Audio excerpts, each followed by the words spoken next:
Assalamualaikum warahmatullahi wabarakatuh. Saya sedang bersama dengan senior saya, kakak kelas saya di Mesir, Al-Mukarram, Ustadz Dr. Damanhur Abbas. Nikmati kajian-kajian tausiah beliau yang bergizi, berkualitas di channel Ustadz Damanhur Abbas. Jangan lupa tonton, subscribe, like, share, and comment. Assalamualaikum warahmatullahi wabarakatuh.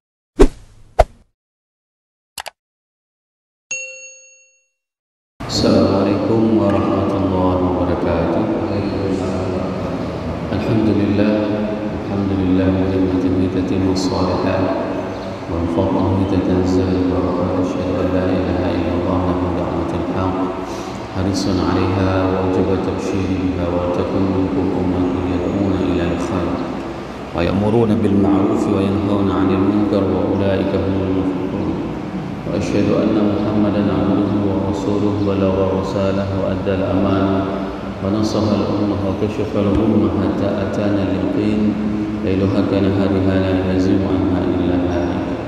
اللهم صل وسلم وبارك وأنعم على حبيبنا وشفيعنا وذكرنا ومولانا محمد وعلى أزواجه أمهات المؤمنين وذرياته وآل بيته وأصحابه أجمعين. Wa bishrah li sadri wa yassir li amri wa ahlul 'uqdatam min lisani yafqahu qawli, amma ba'd.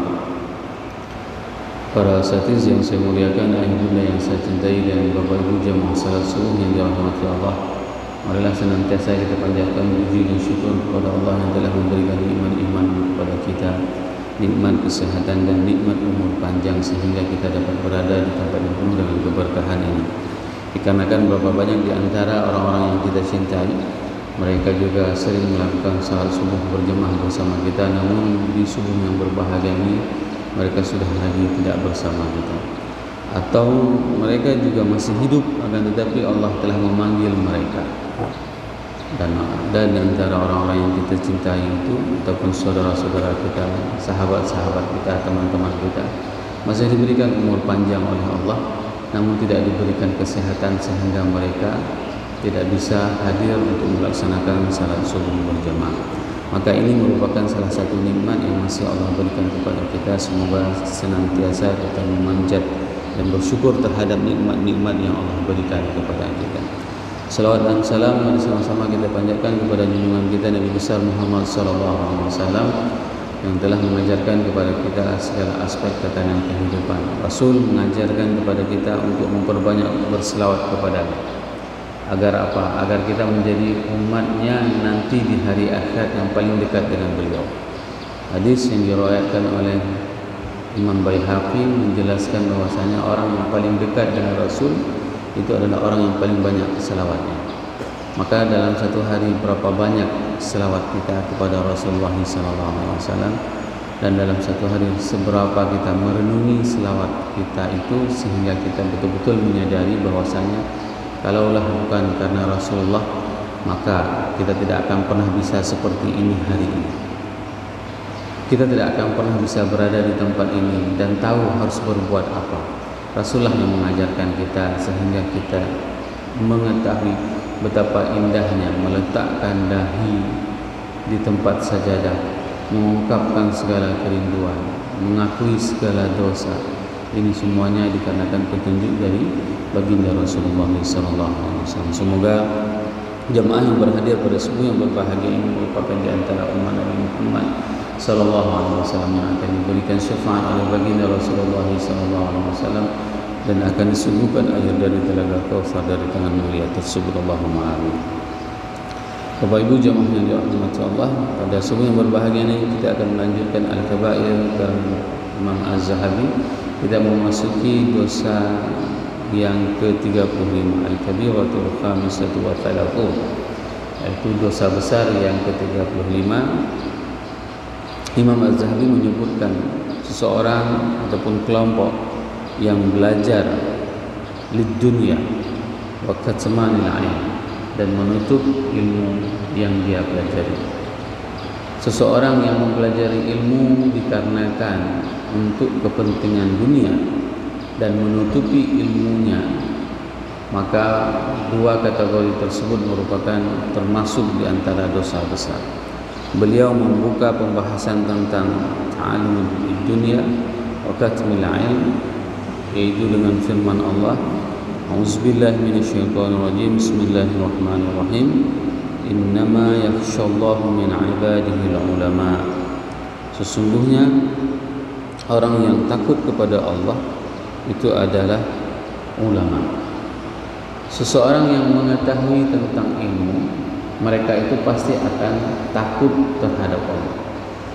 Berapa banyak para ilmuwan, khususnya orang-orang yang mempelajari tentang jagat raya ini, maka mereka pada saat mereka mengetahui tentang kebesaran Allah, maka mereka akan beriman kepada Allah. Dan mereka mengakui bahwasanya tidak mungkin jagat raya ini bisa terjadi begitu adanya tanpa ada Sang Pencipta. Begitu juga seharusnya seseorang yang mempelajari ilmu, baik itu orang sering memisahkan ilmu syar'i maupun ilmu dunia, apapun ilmu, kalau seandainya mereka mempelajarinya, maka mereka pasti akan takut kepada Allah. Terlebih pada saat kita mempelajari Al-Quran dan hadis, maka akan bertambah kekhawatiran kita, ketakutan kita kepada Allah. Di mana Allah sendiri yang mengatakan bahwasanya fadzakir bil Quran, maka ingatkanlah dengan Al-Quran, may yakhafu an, orang-orang yang takut kepada hari akhirat. Caranya bagaimana? Yaitu ingati mereka itu dengan Al-Quran, ingati mereka itu dengan hadis. Tentu kita tidak akan pernah tahu apa makna hadis tersebut seperti saya menjelaskan di subuh yang berbahagia ini. Pada saat kita membacakan innama yakhshallahu min ibadihi ulama, saya tidak akan pernah tahu maksud ketakutan itu adalah pada saat kita mempelajari ilmu baik Al-Quran, hadis maupun ilmu apa saja. Jika kita tidak pernah mempelajarinya langsung dari ulama, dari guru kita. Jangan pernah mengatakan saya bisa mengetahui Al-Quran, saya bisa merujuk langsung kepada Al-Quran dan hadis tanpa harus ada ulama. Tidak akan pernah mungkin. Dikarenakan apa? Dikarenakan kita terputus wasilah mendapatkan ilmu tidak secara langsung dari Rasulullah SAW. Maka kita perlu mempelajari ilmu tersebut, berguru. Bahkan ada sebagian ilmu itu cara mempelajarinya itu sampai mereka itu bersanad. Saya sering menjelaskan bahwasanya ilmu-ilmu yang memang kita pelajari itu memang bersanad. Contoh salah satunya, pada saat Anas bin Malik ditanyakan bagaimana tangan Rasulullah SAW, Anas meriwayatkan hadis musalsal, hadis yang bersambung sanadnya. Saya mencium tangan Rasul, tangannya itu berisi, istilahnya tangan Rasul itu tidak kering kerontang, tapi tangannya itu mempunyai daging. Dan pada saat Anas mencium, dagingnya itu sangat lembut dan aromanya itu sangat wangi. Dan ini dijelaskan Anas kepada tabi'in. Tabi'in menjelaskan kepada tabi'in. Itu diriwayatkan terus berkesinambungan sampai kepada orang yang menerima hadis tersebut. Maka di sebagian tradisi para ulama, inilah yang dijadikan sebagai yang dinamakan dengan tabarrukan pada saat mereka mencium tangan burung. Ini alasan kenapa mencium tangan. Jadi jangan pernah, istilahnya kalau kita tidak tahu tentang sesuatu riwayat perbuatan tersebut, kita mensalahkan orang lain. Namun saya juga tidak pernah mendapatkan ada model cium tangan bolak-balik, putar-putar. Itu belum pernah mendapatkan riwayat seperti itu. Nah, tapi kalau memang mencium itu memang ada.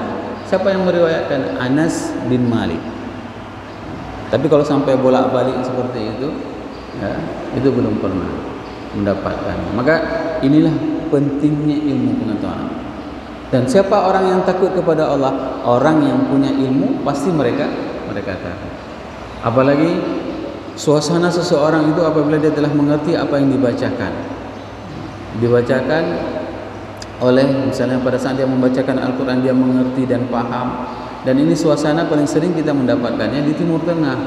pada saat misalnya bulan kemarin kita melaksanakan ibadah Ramadan di Mesir, itu biasa Bapak Ibu jemaah yang dirahmati Allah, kalau setiap malam itu sembahyangnya itu, sembahyang tarawihnya itu ada yang 1 juz ya, ada yang 2 juz, ada yang 3 juz. Itu setiap malam. Ada juga yang kilat ekspres yang kayak di sini ada semuanya tersedia di sana. Ada yang di rakaat keduanya memang bacaannya itu pasti ayat favorit, kulhu terus. Ada juga seperti itu. Itu di Mesir.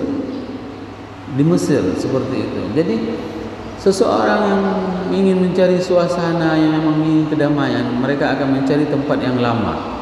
Kenapa? Karena mereka paham apa yang dibacakan oleh imam. Dan jangan heran kalau di masjid itu begitu dibaca sama imamnya di bulan Ramadan itu semua satu masjid nangis. Begitulah suasana, mereka paham. Bukan nangis karena orang lain dah nangis semua, ayo kita nangislah biar nampak khusyuk. Bukan. Tapi memang dikarenakan mereka paham apa yang dibaca oleh imam sehingga tidak sanggup mereka tahan. Kalau apalagi ayat-ayat menceritakan tentang azab, mereka tidak sanggup menahan. Maka pada saat mereka mendengar, maka akan mereka mengeluarkan air mata mereka. Kenapa? Karena orang-orang punya ilmu pengetahuan. Tapi kalau seandainya orang tidak punya ilmu, dia tidak akan pernah takut kepada Allah. Dia tidak akan pernah khawatir akan hari akhirat. Inilah penting Imam Az-Zahabi meletakkan ayat yang pertama itu adalah firman Allah, innama yakhshallahu min ibadihil ulama. Orang yang akan takut kepada Allah dari hambanya itu adalah para ulama. Tapi kalau ada ulama yang tidak takut kepada Allah, yang masih senantiasa melakukan kemaksiatan kepada Allah, itu bukan ulama. Itu namanya utuha. Ya. Namanya kelapa tua. Bukan ulama. Masih, mohon maaf, dia mempelajari ilmu pengetahuan, mempelajari ilmu, tahu dia semua hukum, tapi dia yang melanggar. Dia yang melanggar, maka itu bukan ulama. Ini ayat yang pertama yang diungkapkan oleh Imam Az-Zahabi. Dan ayat yang kedua yaitu surat Al-Fatir, surat Fatir ayat 28 yang berbunyi, A'udzubillahi minasyaitonirrajim, Bismillahirrahmanirrahim.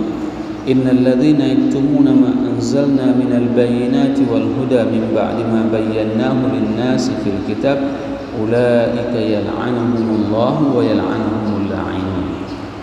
Innal ladzina yaktumuna ma anzalna minal bayyinati wal huda, sesungguhnya orang-orang yang menutup ma anzalna, apa yang telah diturunkan, apa yang telah kami turunkan, minal bayyinat, dan dari penjelasan-penjelasan, wal huda, dan huda, min ba'di bayyanahu lin-nasi fil kitab, sebagaimana yang telah dijelaskan kepada manusia di dalam Alkitab.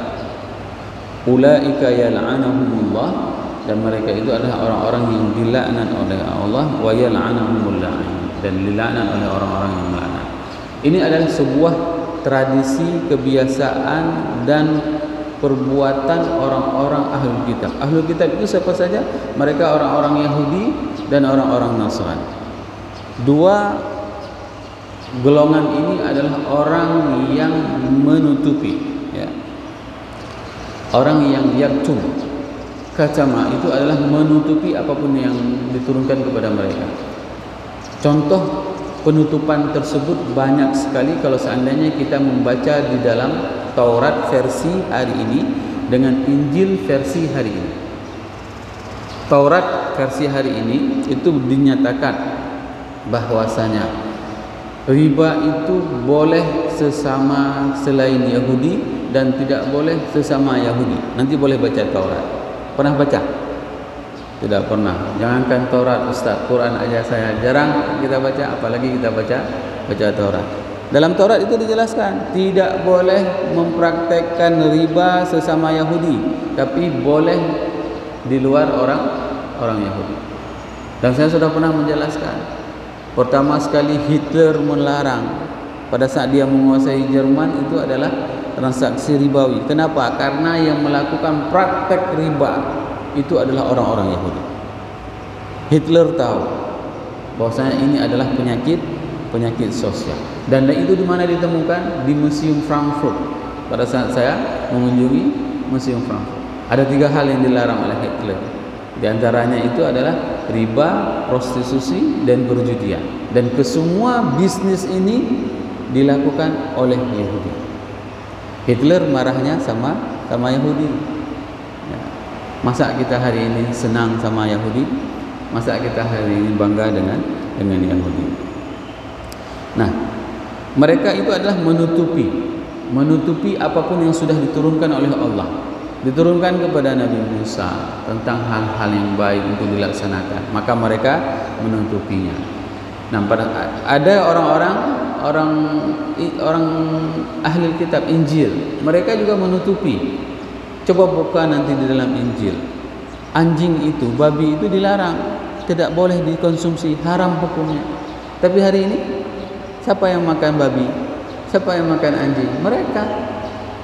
Nah, jangan sampai orang Islam itu seperti mereka, orang yang menutupi apa yang telah diturunkan oleh Allah. Bahkan ada orang-orang yang memang pura-pura bodoh, seakan-akan dia tidak tahu, padahal itu sudah jelas tidak boleh.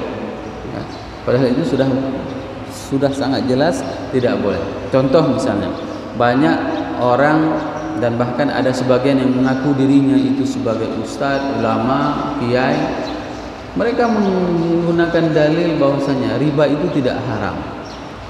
Kenapa? Karena ada ayat Allah yang mengatakan ya, bahwasanya riba itu boleh kecil-kecil, tapi tidak boleh besar-besar. Nah, ini dalil dari Al-Quran. Padahal itu merupakan proses pengharaman riba. Riba pada saat awal dijelaskan tentang bagaimana riba itu bukan bentuk investasi. Wa ma ataitu minar riba liyarbu fi amwalin nas la yarbuna 'indallah. Itu awal pertamanya. Setelah itu Allah menjelaskan bagaimana Allah mengharamkan riba tersebut kepada seluruh umat manusia dari dulu sampai dengan hari ini. Wa akhdhihimur riba wa qad nuhu anhu.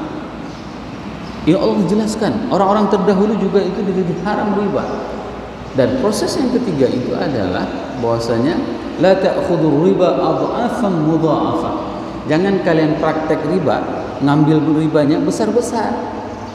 Kenapa? Karena pada saat itu pelaku riba itu adalah paman Nabi, kerabat Nabi, orang-orang terdekat. Sehingga ada salah satu riba yang paling terkenal di masa jahiliyah itu adalah riba Abbasi. Bank yang paling besar di Mekah pada masa jahiliyah itu adalah Bank Abbas. Coba bayangkan. Sehingga wajar Al-Quran pada saat ingin mengharamkannya itu prosesnya itu adalah tadarrus. Prosesnya itu bertahap. Pada tahap ketiga Allah mengatakan jangan ngambil riba besar-besar. Nah, ada orang yang mengatakan karena takut dia kehilangan jabatannya, takut dia kehilangan posisinya, atau dia juga ingin mendapatkan sesuatu dari dunia ini, maka dia mengatakan enggak apa-apa bunga bank itu. Karena itu ada dalil yang membenarkannya di dalam Al-Quran. Ini yang paling bahaya.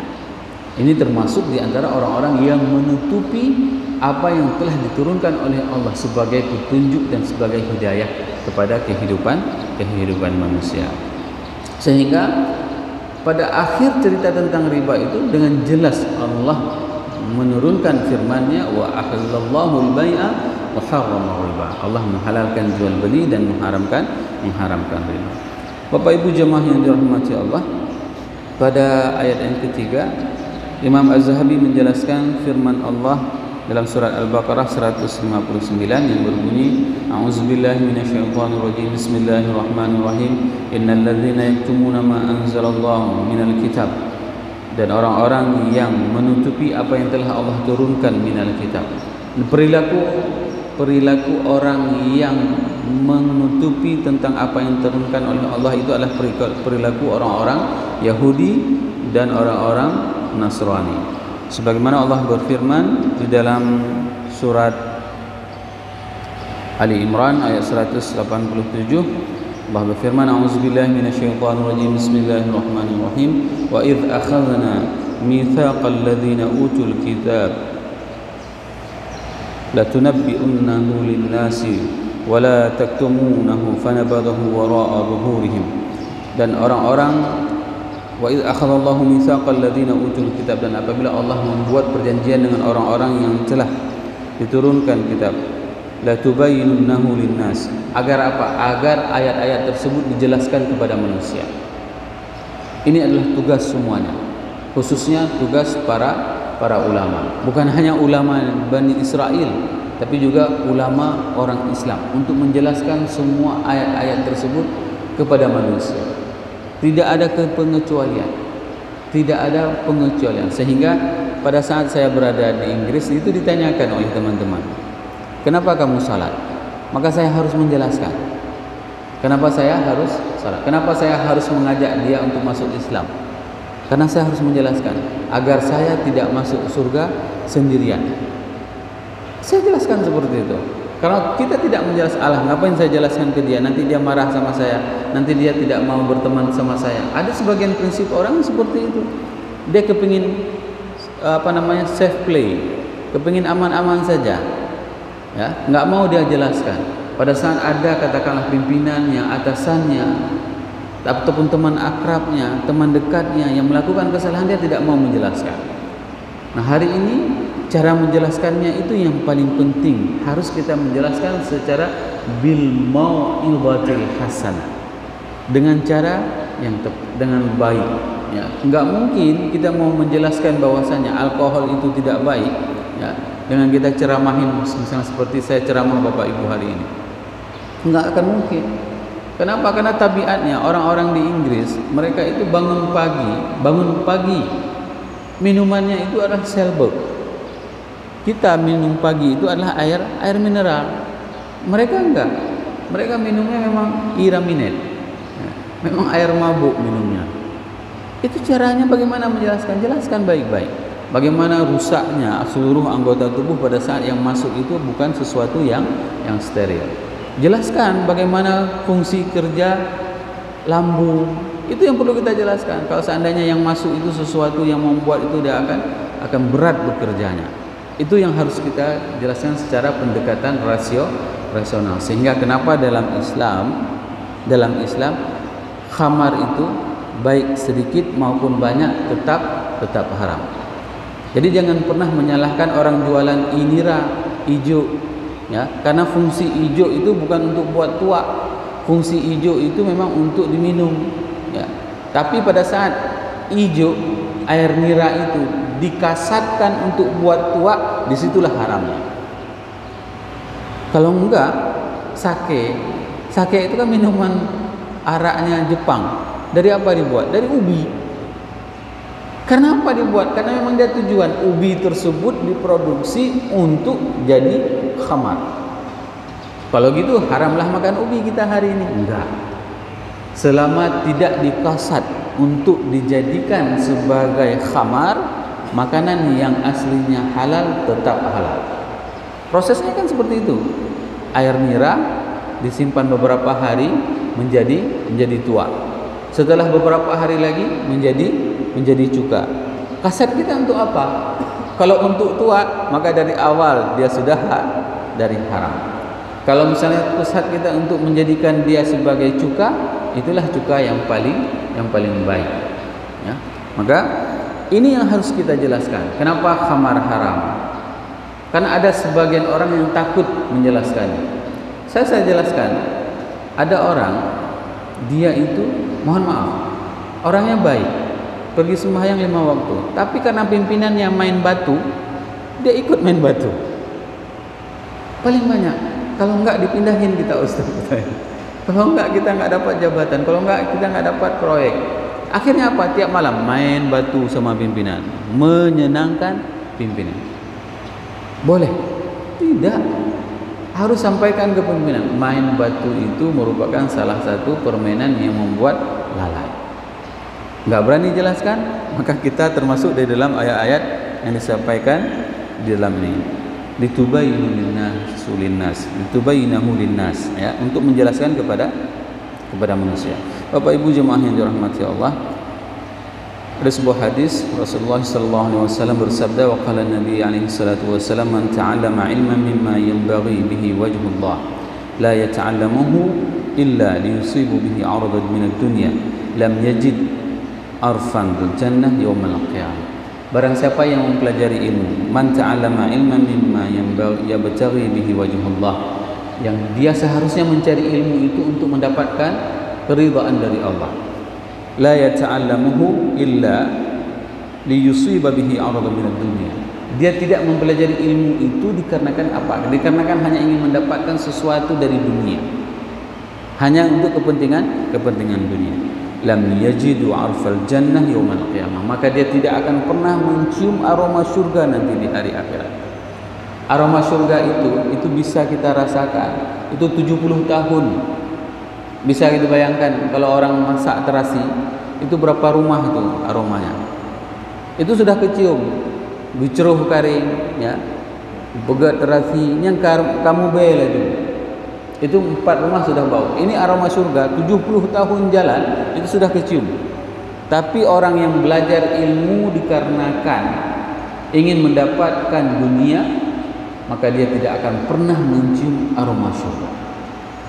Coba bayangkan, bagaimana mempelajari ilmu dikarenakan mendapatkan dunia. Saya dulu waktu diantar sama orang tua masuk pesantren, apa dibilang sama orang-orang tua teman?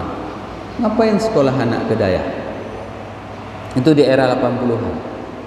Ibu saya mengantar saya ke Daya, diprotes sama teman-teman. Ngapain antar anak ke Daya? Bagaimana nasibnya nanti? Dia mau kerja di mana? Ya, dia mau kerja di mana? Apa yang harus dia lakukan nanti begitu dia tamat pesantren? Banyak orang yang mempersiapkan anaknya, dia itu menuntut anaknya untuk bisa bekerja di perusahaan-perusahaan yang mempunyai gaji besar. Hati-hati, ibu sudah mempersiapkan anak, bapak sudah mempersiapkan anaknya untuk bisa menjadi orang yang hebat, punya gaji yang besar. Tapi apa yang terjadi? Begitu meninggal bapak ibu, tidak bisa disalati sama anaknya. Tidak pernah anaknya mendoakannya. Ini yang dikatakan jangan pernah kita mempelajari ilmu itu untuk mendapatkan dunia. Jangan pernah khawatir. Nah, ada sebagian orang yang mempelajari ilmu agama ini supaya apa? Supaya dia bisa menjadi orang-orang yang dipakai di dalam masyarakat. Ini lebih bahaya lagi. Disuruh hafal anaknya juz 29, juz 30. Nah, hafal nak. Kenapa? Nanti ada MTQ. Ada MTQ, kamu ikut MTQ dapat hadiah, dapat juara. Ini motivasinya. Padahal pada saat kita menyuruh hafal anak-anak Al-Quran, agar apa? Agar kalam Allah itu tersimpan di dalam hatinya. Agar apa? Agar dia bisa menjelaskan kepada umat manusia, melanjutkan estafet dakwah ini setelah kita tidak ada. Ini sebenarnya yang harus kita tanam. Jangan pernah mempersiapkan generasi yang kita persiapkan itu hanya untuk mendapatkan recehnya dunia. Dunia ini sangat receh, sangat tidak ada apa-apanya. Bahkan Imam Laits pada saat bertamu ke Imam Malik, ya, Imam Laits itu sangat kaya. Imam Malik yang mengajar di Madinah di samping kubur Nabi, itu ulama yang miskin sekali. Kenapa miskin? Karena pada saat atap rumahnya itu rusak, dia tidak sanggup memperbaikinya. Coba bayangkan, manusia yang setiap malam ketemu sama Rasul. Nah, Imam Malik itu mengajar di samping kubur Nabi, ya, di dalam rawdah majelis ilmunya, itu setiap malam ketemu sama Nabi, tapi atap rumahnya itu rusak, tidak bisa diganti. Ketemu sama Imam Laits, guru Imam Syafi'i, datang ke Madinah belajar. Apa yang dilakukan? Imam Malik memberikan makanan, yaitu 1 piring kurma ajwa, karena ini adalah kurma yang andalan di Madinah. Apa yang dilakukan? Dimakan semuanya. 1 piring itu dimakan lahap oleh Laits. Ya, dimakan habis 1 piring. Kenapa? Menghargai pemberian ulama, bukan kelaparan, tapi mengambil berkatnya. Lalu membalasnya apa? Ditaruh dinar penuh 1 piring untuk Imam Imam Malik. Kalau kita hitung berapa sekilo ajwa. Lihat tu 50,000. Peduk inan 250. Sebab head hak dari Mesir ke di Madinah. Engkau jak lah. Enggak. Mereka itu adalah orang-orang yang memang tidak pernah melakukan sesuatu itu dikarenakan dunianya. Dikarenakan pertimbangan dunia. Apalagi hari ini, ya. Misalnya belajar matematik, ya. Yang ada sama orang itu cuma kali-kali sama tambah. Bagi sama kurang sudah tidak ada lagi. Hilang kalkulatornya. Tombol bagi sama kurang tidak ada. Yang ada cuma kali-kali sama tambah. Jadi yang ada bagaimana cara mendapatkan uang sebanyak mungkin, tidak pernah mendistribusikannya secara normal. Ini di antara ayat dan hadis, dan banyak sekali hadis tentang bagaimana seseorang yang menuntut ilmu, apabila dia menuntut ilmu untuk dikatakan alim, ya, maka dia termasuk juga adalah orang-orang yang akan dikategorikan sebagai pelaku dosa besar. Berapa banyak hari ini dia belajar? Kenapa ke Al-Azhar? Supaya dibilang alim. Kenapa harus, mohon maaf, ini ada sebagian ustaz di Luk Ismoy yang ingin menyekolahkan anaknya, ya, ke Jawa, masukkan ke pondok A. Kenapa? Karena dia pandai berdebat. Nanti dia pulang ikut musabakah berdebat, dia akan juara. Coba lihat orientasi orang tuanya. Ini ustaz. Ada yang seperti ini pemikirannya. Kenapa harus masuk ke daerah ini? Oh, nanti dia supaya nanti bisa diterima oleh semua orang, karena daerah itu mempunyai cabang semuanya seluruh Aceh. Kekhawatiran seperti ini, niat-niat seperti inilah yang membuat seseorang itu akan dikategorikan ke dalam indikator pelaku dosa besar. Semoga beberapa ayat dan hadis ini dapat menjadikan kita lebih dekat kepada Allah dan kecintaan kita kepada Rasulullah sallallahu alaihi wasallam. Subhanakallahumma bihamdik, asyhadu an la ilaha illa anta, astaghfiruka wa atubu ilaik. Assalamualaikum warahmatullahi wabarakatuh.